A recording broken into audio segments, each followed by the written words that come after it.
اور ان کو سزا بھی آج سنا دے گا۔ یہ تو ظلم ہوا نا، پتہ نہیں چوری کس نے کی ہے اور یہ سزا بے گناہ لوگوں کو دے گا۔ درویش نے ان لوگوں کی باتیں سن لیں اور سوچا کہ ہو سکتا ہے بادشاہ کے سپاہی بھی فقیر کو چور سمجھ کر اپنے ساتھ نہ لے گئے ہوں۔ درویش بادشاہ کے محل کی طرف چل پڑا۔ یہاں پر آ کر دیکھا تو لوگوں کا کافی مجمع لگا ہوا تھا۔ بادشاہ اپنے تخت پر براجمان تھا اور نیچے 10 لوگ کھڑے تھے جن میں درویش کو فقیر بھی نظر آ گیا۔ بادشاہ نے ان سب قیدیوں سے کہا کہ آپ لوگ بتا دیں کہ میرے محل سے چوری کس نے کی ہے، کیونکہ مجھے آپ لوگوں پر شک ہے۔ اگر آپ لوگ نہیں بتائیں گے تو میں آپ سب کے ہاتھ کاٹ دوں گا اور ایک چور کی سزا آپ سب بھگتیں گے۔ اس سے بہتر ہے کہ آپ لوگ ہمیں بتا دیں، ورنہ آپ سب لوگ اپنے ہاتھوں سے محروم ہونے کے لیے تیار ہو جائیں۔ یہ سب لوگ بے گناہ تھے۔ بادشاہ کے سپاہیوں نے بے گناہ لوگوں کو پکڑ لیا تھا۔ یہ سب لوگ خاموش تھے۔ ان میں سے کوئی چور تو تھا نہیں جو کہتا کہ میں نے چوری کی ہے۔ ان کی خاموشی پر بادشاہ کو غصہ آنے لگا۔ بادشاہ نے جلاد کو حکم دیا کہ ان سب لوگوں کے ہاتھ یہیں پر کاٹ دو۔ جلاد نے آ کر تلوار لہرائی تو سامنے درویش دیکھ رہا تھا۔ درویش نے بادشاہ سے مخاطب ہو کر کہا کہ اے وقت کے بادشاہ، تم یہ کیا ظلم کر رہے ہو؟ تمہیں تو یہ تک بھی پتہ نہیں کہ ان میں سے چور کون ہے، اور تم یہ کیسے انصاف کر سکتے ہو؟ یہ تمہارا انصاف تو نہ ہوا۔ تم ان سب بے گناہ لوگوں کے ہاتھ کاٹ رہے ہو، جبکہ ان میں سے چور تو مجھے کوئی دکھائی نہیں دے رہا۔ تمہارے سپاہیوں نے ان سب لوگوں کو بے گناہ پکڑ لیا ہے۔ بادشاہ نے درویش کی طرف دیکھا اور کہا کہ تم میرے کام میں کیسے مداخلت کر سکتے ہو؟ میں تمہیں سزا دے سکتا ہوں۔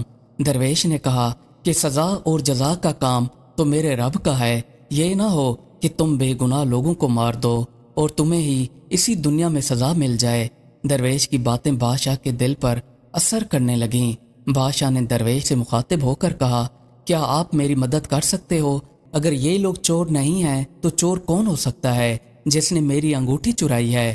درویش نے کہا کہ آپ کے پیچھے جو وزیر ٹھہرا ہوا ہے، آپ اس سے پوچھ لیں، آپ کو پتہ چل جائے گا کہ آپ کی انگوٹھی کہاں ہے۔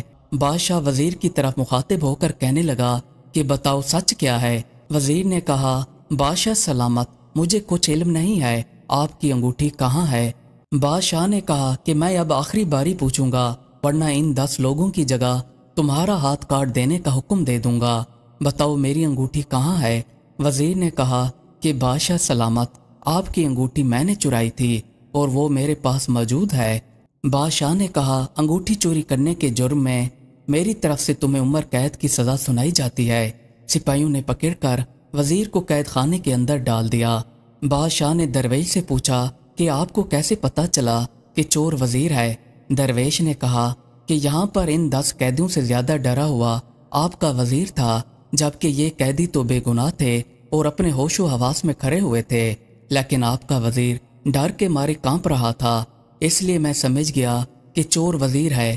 بادشاہ نے ان سب 10 بے گناہ لوگوں کو چھوڑنے کا حکم دے دیا اور درویش سے کہا کہ آپ میرے وزیر بننا پسند کرو گے؟ درویش نے کہا، ہمارا اس دنیا سے کوئی لگاؤ نہیں ہے، ہم تو کبھی ایک جگہ نہیں رہتے، جہاں پہ جگہ مل جاتی ہے وہاں پر رہ کر گزارا کر لیتے ہیں۔ زندگی تو 2-4 دن کی ہے، اسی لیے رب کا شکر ادا کر کے گزار رہے ہیں۔ اگر آپ نے وزیر بنانا بھی ہے تو اس قیدی کو بنا لیں۔ درویش نے فقیر کی طرف اشارہ کر کے کہا۔ بادشاہ نے کہا کہ آج سے ہمارا وزیر یہی آدمی ہوگا۔ فقیر نے آ کر درویش کو گلے لگایا اور کہا کہ آپ کی نوازش سے آخر مجھے بادشاہ کے محل کے اندر جگہ مل گئی۔ درویش نے کہا کہ اگر تم ایمانداری سے کام کرتے رہو گے تو بہت ہی جلد بادشاہ بھی بن جاؤ گے۔ اور درویش نے فقیر کو نصیحت کی کہ اگر تمہارے نصیب میں ہوا جب تم بادشاہ بن جاؤ تو رعایا کے مسائل حل کرتے رہنا، تمام غریب لوگوں کو ماہانہ وظیفے دیتے رہنا اور ان کی دیکھ بھال خود کرنا، کیونکہ اگر تم ان کی دیکھ بھال نہیں کرو گے تو آخرت والے دن جواب دینا پڑے گا۔ جتنا بڑا عہدہ انسان کے پاس ہوتا ہے، انسان بھی اتنا بڑا جواب دہ ہو جاتا ہے۔ یہ کہہ کر درویش اپنے راستے کی طرف چل دیا۔ فقیر بادشاہ کا وزیر بن چکا تھا۔ یہ بادشاہ کو اچھے اچھے مشورے دیتا تھا۔ کچھ سالوں بعد بادشاہ کی طبیعت خراب ہوئی اور یہ اس دنیا سے چل بسا۔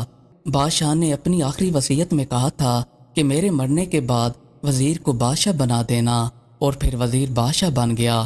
وزیر نے درویش کی باتوں پر عمل کیا اور پورے ملک کے اندر جہاں بھی جتنے بھی غریب لوگ تھے ان کو مکانات بنا کر دیے اور وظائف بھی دینا شروع کر دیے، اور غریب لوگوں کی دعائیں وصول کرتا رہا۔